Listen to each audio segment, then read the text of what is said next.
और अब बात भारत के पड़ोसी देश बांग्लादेश की, जहां पर सवाल यही है कि आखिर हो क्या रहा है।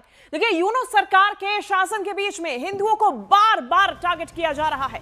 बांग्लादेश में हिंदू अल्पसंख्यक हैं और उन्हें बांग्लादेश के कट्टरपंथी लगातार निशाना बना रहे हैं। पिछले 24 घंटे की बात की जाए तो यहां बांग्लादेश में 2 हिंदुओं का मर्डर, बांग्लादेश के जैसोर में एक हिंदू पत्रकार की गोली मारकर हत्या, बांग्लादेश के नरसिंदी जिले में एक हिंदू कारोबारी की हत्या की गई है। और ऐसे में 24 घंटे के अंदर अंदर 2 हिंदुओं की हत्या।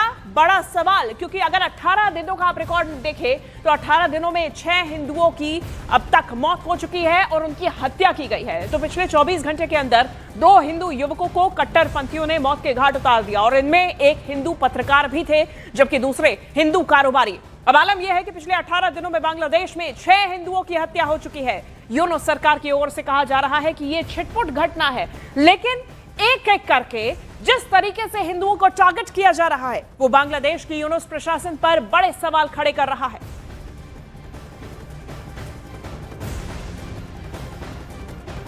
मैं समझता हूं कि विश्व भर के हिंदुओं को संगठित करने का हमारा प्रयत्न पूरी दुनिया में इन अत्याचारों का विरोध करना और पाकिस्तान और बांग्लादेश पर यह दबाव बनाना कि वो हिंदुओं की सुरक्षा के लिए व्यापक प्रबंध करे, ये आवश्यक है।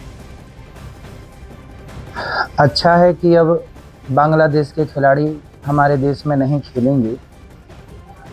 उन्होंने लिया था, बाद में वापस कर दिया। भारत की जनता जनार्दन का सम्मान किया है उन्होंने, और होना भी यही चाहिए कि जो लोग हमारे हिंदुओं को जला रहे हैं, कत्लेआम कर रहे हैं, उन लोगों से हमें क्यों संबंध रखना है। हमारा आपसे संबंध तभी स्थापित होगा जब आप हिंदुओं की सुरक्षा की गारंटी देंगे। यदि आपके देश में, बांग्लादेश में हमारे हिंदू भाई रहते हैं तो उनकी सुरक्षा की गारंटी आप हमें दीजिए। हिंदुओं के साथ जो अन्याय हो रहा है, दुराचार, पापाचार और अत्याचार हो रहे हैं, उस पर पूर्ण विराम लगाया जाना बहुत जरूरी है। ये अब सहन करने की सीमा से बाहर हो रहा है। लगातार हत्याओं का सिलसिला एक के बाद एक और पूरी तरह से चुप्पी। शासन प्रशासन बिल्कुल मूक दर्शक बना हुआ है। मैं कहता हूं कि वो वर्ल्ड के दादा कहां हैं जो जहां छोटी छोटी बातों पर एयर स्ट्राइक कर देते हैं, यहां क्यों नहीं करते। और मेरे सहयोगी इस वक्त ढाका से पल्लवी घोष हमारे साथ जुड़ गई हैं। पल्लवी, 18 दिन 6 हत्याएं, यूनूस सरकार कह रही है छिटपुट घटना है। यही नहीं, अगर आप पुलिस से भी पूछे, उनका कहना यह है कि आपसी रंजिश है या कोई प्रोफेशनल राइवलरी है। ये लोग मानने के लिए तैयार ही नहीं है कि हिंदुओं को पकड़ पकड़ के टारगेट किया जा रहा है। और आप जितनी भी घटनाएं देखें, मैं दीपू चंद्र दास के गांव में भी गई थी और उनके परिवार वालों का कहना यह है कि पहले ऐसा कभी नहीं हुआ। सबसे बड़ी बात यह है, उनका कहना यह है कि ऐसा कभी नहीं हुआ कि हिंदुओं को जलाया गया है। दीपू चंद्र दास को, जैसे कि आपको याद होया, कत्ल होने के बाद उनको टांग कर जलाया गया। ये कोशिश खोखोन दास के साथ भी की गई, जिसके चलते उनकी मौत हुई है। तो उनका कहना यह है कि सबसे पहली बात यह है कि हम लोग आपस में एक साथ रहते थे। चाहे उस गांव की बात करें, टारकंडा, जहां पे दीपू चंद्र दास थे, वहां पे हिंदू मुसलमान एक साथ रहते थे। ऐसा क्या बदल गया है पिछले कुछ सप्ताह में या पिछले कुछ महीनों में कि अब आपसी में हम लोगों में झगड़ा हो गया है। इसका कारण वो 2 बताते हैं, और जो मैंने ज़मीन से भी उठाया है इस तरह का रिपोर्ट, उसमें 2 बात है। एक तो ये है कि पुलिस को किसी भी तरह का आदेश ये नहीं दिया गया है कि आपको इस बात का आश्वासन हिंदुओं को देना पड़ेगा कि आप सुरक्षित हैं।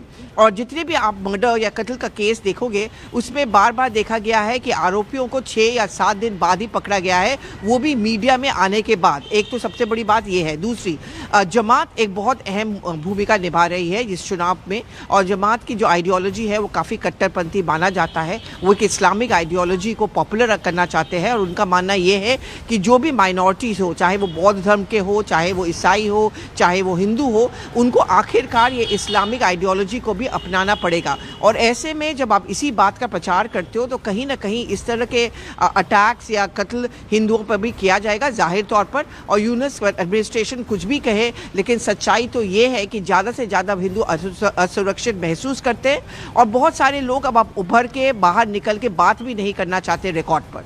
वो इसलिए भी पल्लवी क्योंकि जो लोग बात भी कर रहे हैं, जैसे कि मणि की तरफ से भी पोस्ट किया गया था हिंदुओं की हत्याओं पर चिंता व्यक्त करते हुए, और अगले दिन उसकी हत्या की खबर सामने आ गई थी, और ऐसे में चिंता और भी ज्यादा बढ़ जाती है। फिलहाल बहुत शुक्रिया आपको पल्लवी तमाम जानकारी हम तक पहुंचाने के लिए। तो देखिए, बांग्लादेश में हिंदुओं पर बढ़ते अत्याचार के बीच इंसानियत को शर्मसार करने वाली भी खबर सामने आई। यहां पर एक हिंदू विधवा महिला का रेप कर दिया गया। आरोपियों ने रेप के बाद पीड़ित महिला को पेड़ से बांधकर पीटा भी। यह घटना बांग्लादेश के झेनाईदीह इलाके के कालीगंज इलाके की है। यहां पे इस जिले में इस तरीके की शर्मसार करने वाली घटना सामने आई और पुलिस ने इस पूरे मामले में फिलहाल एक आरोपी को गिरफ्तार किया और बाकी आरोपियों की तलाश जारी है। देखिए, पुलिस ने जिस एक आरोपी हसन नामक इस व्यक्ति को हिरासत में लिया है, वो उसी इलाके के एक गांव का रहने वाला है। आरोप है कि इस दौरान पीड़ित महिला के बाल काट दिए गए, उसके साथ मारपीट की गई, पूरी घटना का वीडियो तक बनाया गया। अब सवाल यही है कि बांग्लादेश में हिंदुओं पर अत्याचार आखिर कब तक होते रहेंगे, टारगेट पर हिंदू कब तक आते रहेंगे, और आखिर यूनुस सरकार कब तक और क्यों मौन बैठी रहेगी।